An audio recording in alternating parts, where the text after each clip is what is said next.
By 2027, Canada Nickel Company is going to open a nickel processing plant, which is going to cost $1 billion and produce 80,000 tons of nickel. They will also be opening a stainless steel and alloy production plant to process nickel and chromium concentrate, which is going to cost $2 billion. So the reason they're doing this is because the majority of metals extracted from mines are actually sent to China, processed there, and then sent back to North America. Also, electric vehicles in North America are lacking production in nickel, copper, and lithium. Also, it is important to note that electric vehicle batteries are made out of 80% nickel. It is important to remind that by 2035, vehicles powered only by gasoline or diesel will not be sold in Canada. The company plans on receiving funds from the Ontario government and the Canadian government. As of February 15th, India's Supreme Court eliminated a 7-year-old election funding system. The way the system works is individuals and companies can buy bonds from the state-run State Bank of India and then donate those bonds anonymously to the political party. According to the Association for Democratic Reforms, which is a non-government organization, 165 billion rupees, which is about $2 billion, was donated all through 2023 up to November alone.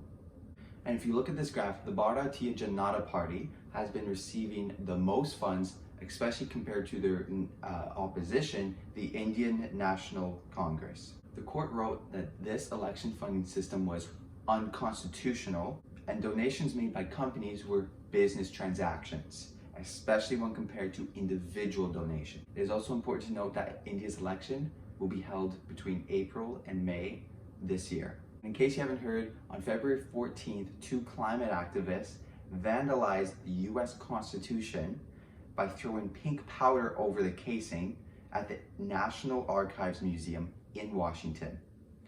Fortunately, it was undamaged. However, the museum had to close the rotunda, which according to the DC Superior Court, cost the museum $15,780.62. Right? So why did they do this? They were paraphrasing the Constitution while this was happening because they believe everyone should have these rights, not just, quote, healthy white men, and that everyone deserves clean air, water, and food. They also were calling for Joe Biden to declare a climate emergency.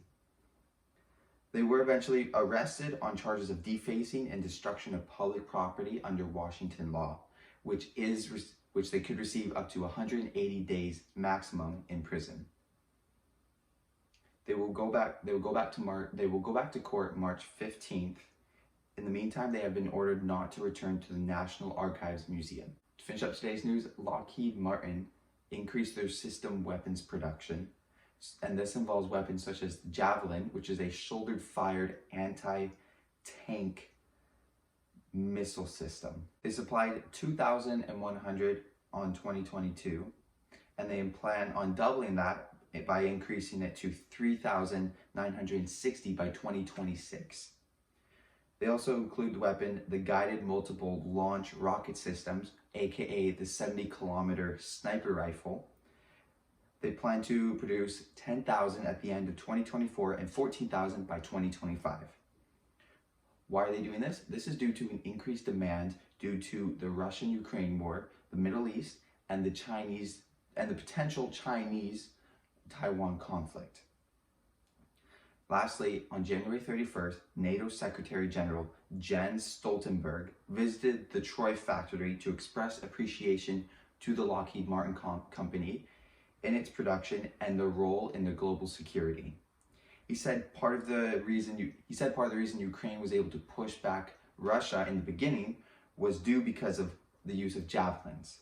He also said, and quote, "What you produce keeps people safe, and what allies buy helps keep American business strong."